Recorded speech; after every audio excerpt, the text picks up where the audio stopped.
de survie am na ñoo xamante ni ci bourse boobu am na aspect pédagogique mais aussi un aspect social donc pour man lii nii nañ ci taxaw. sinon buñ ci taxawulee dina këpp waat seen kaw. beneen bi dans cette situation je pense que l'homme de la situation il s'appelle Ousmane Sonko. ci loolu sax la bëggoon a ñëw Cheikh Oumar xam na ñoo xamante ne jàpp nañ ne à l'université Cheikh Anta Diop situation bi compliqué na trop sax ba ñu jàpp ne sax ki nga xamante ne moom moo di Ousmane Sonko moom moo mën a saafaraal mbir bi ba xam yow ak ñoom yéen a bokk xalaat waaw wala déet est-ce que tamit Ousmane Sonko il est la personne la mieux placée pour régler problème boobu. Oui mais xam nga dans une situation d'abord pour deux raisons Ousmane Sonko a deux casquettes Ousmane Sonko c'est le chef de gouvernement c'est le premier ministre donc dans une situation où le ministre de l'enseignement supérieur n'est pas capable de régler le problème de désamorcer le problème donc la charge lui va lui revenir mais nit aussi kenn du ko jiital ba pare di ko faqatal. Il y a le ministre de l'enseignement supérieur moom moo war a gérer mbir mi maintenant suñ demee ba ministre de l'enseignement supérieur tële na pour régler la situation et c'est loolu moom moo fi feeñ parce que si le ministre avait pu régler le problème on n'en serait pas arrivé là donc de ce fait même du point de vue gouvernemental le ministre dépend directement du premier ministre donc jusqu'à présent Ousmane Sonko c'est le premier ministre du Sénégal. Oui muy benn. loolu en tant que premier ministre. et un premier ministre il agit de concert avec le président. loolu d'abord Ousmane Sonko c'est le premier ministre. kon bu fekkee le ministre de l'enseignement supérieur dans cette situation mënu koo régler su boobaa la ñu mën a accéder ci premier ministre maintenant beneen dimension bi Ousmane Sonko am nga bëgg ko nga bañ ko dafa am. leadership ak charisme boo xam ne ak benn aura boo xamante ni xale yi mën na am luñ ko ruusee. dans cette situation très tendue moom mën na am la capacité et la possibilité d'entamer une médiation c'est-à-dire de prendre les amicales de ses étudiants de les recevoir à la primature pour les écouter parce que nit su nekkee ci difficulté soxla na un interlocuteur. donc moi je lui demande solennellement c'est un appel que moi je lui lance que dans cette situation am na loo xamante ni moom moo ko mën a désamorcer. parce que nag au-delà d'être le premier ministre loo xamante ni c'est son rôle de chef de gouvernement. et que si la situation ne peut pas être réglée par le ministre de l'enseignement supérieur il lui incombe la charge. de prendre ses responsabilités beneen bi dimension boobu moom la ko yàlla may. oui tey il suffit que mu génnoon daal ne je demande aux étudiants de se calmer le temps que ñu toog ay concertation demander à la police de sortir am na cette capacité de persuasion. et puis il peut les convaincre et puis c'est quelqu'un de sincère parce que en matière étatique quand il a été avec le patronat da lay wax li nga xam ne moom mooy la possibilité et ce qui est sûr bu toogoon ak ñoom dina leen mën a expliquer ban situation moo fi am lii mooy problème bi en attendant nii lañ koy régler wala nii. donc déjà pour man il est l'homme de la situation. moom moo ci mën taxaw. l'homme de la situation loolay waral sax du point de vue. léegi nag am na ñoo xamante ni dañoo jàpp ni comme y a une crise politique na Sonko lem loxoom toog seetaan. non du solution Diomaye ak étudiants yi ñu xool fu mu est-ce que loolu solution la mais lii li mu lay woon rek. dafa am beneen jàngat bu ci am solo. mooy ban. mooy Diomaye war na xam ni que am na benn moment boo xam ne son premier ministre moo ko doon servir de bouclier.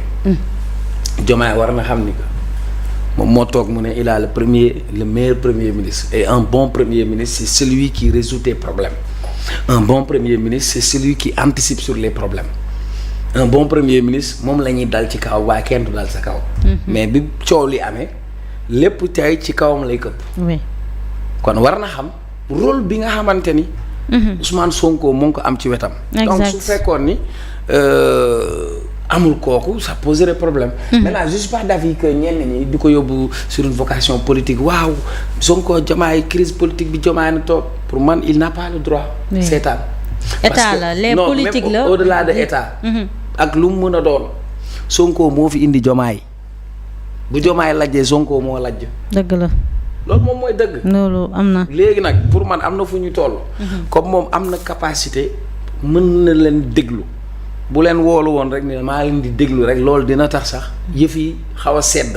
mu mën a waxtaan ak ñoom ñu xool yan solution lañ mën a apporter. donc pour man yaa ko Sonko ki pare parce que je vous dis réew nit ki da nga koy nangul li mu am. tey bu Sonko génnoon ne ñaan na leen nañ bàyyi lépp ñu teg ko ci suuf. ba ñu mën a waxtaan booy dinañ accepter. mi ngi noonu capacité bi mu am sax tax na moom Ousmane Sonko ci wàllum géopolitique mondiale. ñu daal di koy et puis yëg naa ci information que yabal na Malick Gakou. si maa ngi woon ci géopolitique mondiale moom Ousmane Sonko distingué parmi les 20 les plus influents. waaw mais loolu c'est pas une consécration c'est pour man distinguer Ousmane Sonko parmi les 20 personnalités les plus influentes du monde.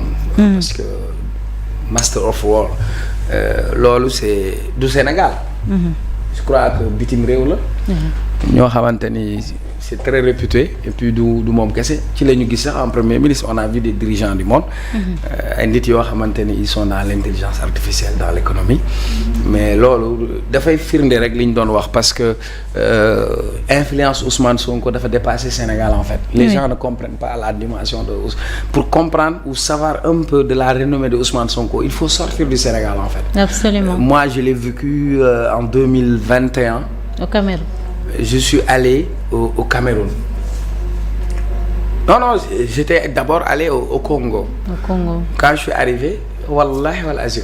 Moi parce que je suis dans les collectivités, il y a des gens qui viennent du Bénin, du Burkina Faso, du Togo. Mais suñ la dajee laaj la tu es sénégalais nga ne je suis sénégalais ñu ne la woowee Ousmane Sonko. jamono boobu on me demande c'est quoi le problème entre Sonko et cetera. nga jóge fa.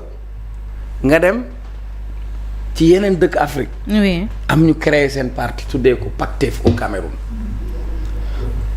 lu tax Ousmane Sonko am cette dimension ba mën a impacter. au niveau africain parce que Sonko est revenu sur le discours sur des actes qu'il a eu à poser alors que jeunesse africaine bi loolu la doon xaar. au moment où il y a un leadership africain qui avait démissionné. oui. un leadership africain soumis à la France.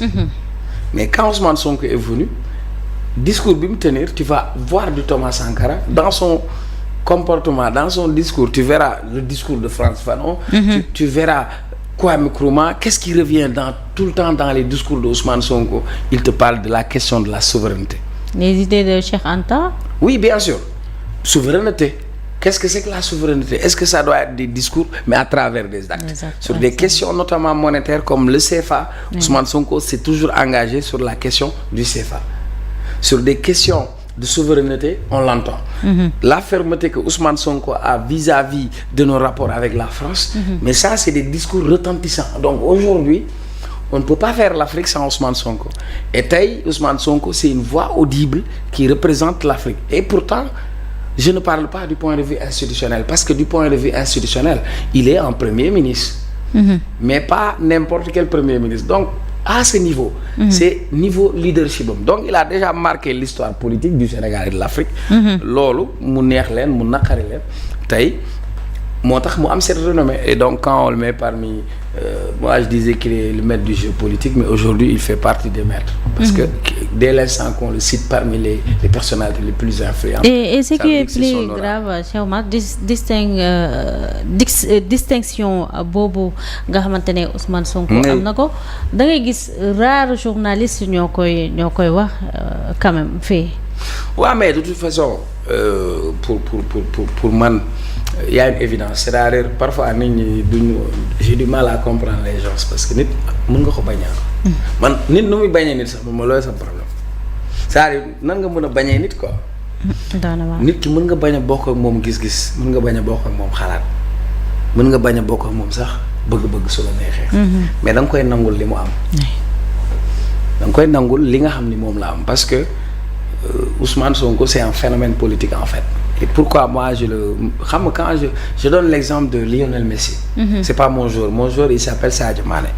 Mais Lionel Messi, là où les Cristiano Ronaldo se tapent des pompes, des exercices physiques, il se fatigue même pas. Sur le terrain day taxaw def nii. Il lui suffit d'avoir la balle pour faire la différence. OK. Loolu mayu yàlla la. ñëpp Ousmane Sonko dàq fee jàng ci réew mi. Voilà. Même ñi mu àndal biir Pastef am na ñu ko ëpp ay diplôme. si wàllu parcours am na ñu am parcours universitaire parcours gouvernemental des gens yoo xam ne am nañ tout ce capital. mais qu'est-ce qu'il a de plus que les autres ba nit ñi topp ko d'abord yàlla mooy def loolu. ci jàmm bi. oui soo ko nanguloo di nga noppalu. nga que tu sois avec Sonko que tu ne sois pas avec Sonko il faut lui reconnaître ses qualités qu'il a un excellent orateur. parce que wax ñëpp dégg la ñëpp amuñu ko waaye nga wax nit ñi dégg la ba pare topp la ñëpp amuñu ko. la preuve dernier meeting am déjà nit buy dem di lekk ay ngooñ naan la man xar laa. parce que nee nañ leen ku ko topp xar nga. meeting nit ñi dem 2 semaines avant nit ñi di fa dem ñii di fa fanaan. loolu may yàlla la. oui ça c'est pour man. dimension boobu c'est exceptionnel en fait. oui donc là aussi. tout maintenant nag may boobu soo ko amee ak aura boobu nag soo ko amee tu as l'occasion de l'utiliser comme un instrument de transformation sociale. parce que le leadership ne sera utile que si on parvient à l'utiliser pour une transformation sociale et une transformation structurelle du Sénégal et c'est ce qu'on attend de lui. jërëjëf Cheikh Oumar.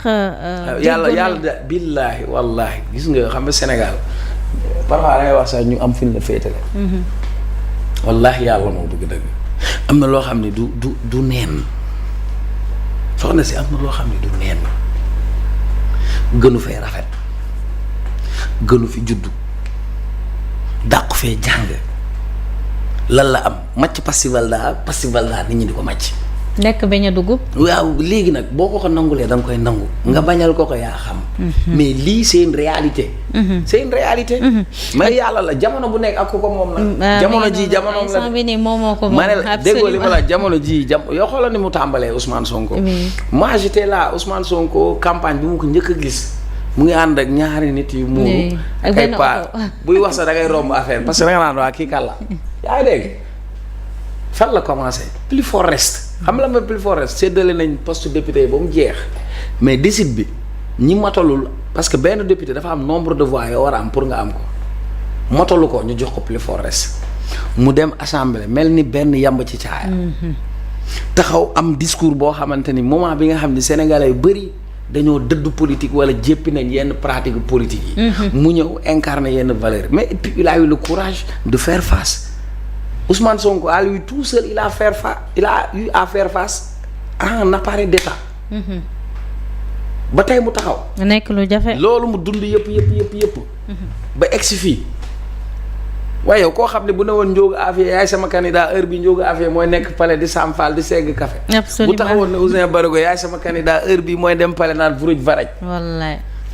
il a été le leader de cette révolution politique c'était pas seulement une élection c'était une révolution politique maintenant nag il est entré dans l'histoire comme étant parmi l'un des leaders charismatiques et puis tout ce qu'on lui souhaite mooy leadership am boobu tey mu mën a appuyer aussi leadership boobu pour accentuer les réformes reconstruire le Sénégal et je crois que il peut avoir les coups de franche parce qu'il a une légitimité politique et aussi une légitimité populaire donc ça ne me surprend pas qu'on puisse le désigner parmi les gens les plus influents. ok jërëjëf jotoon nañ fi ab xibaar que fee nga xamante ne moom moo di Guinée-Bissau ab coup d'état moo fa am ñu daal di nag après gis acte bi nga xamante ne président de la République def na ko mooy accueillir Embalo fii mais après acte bi tamit déglu nañu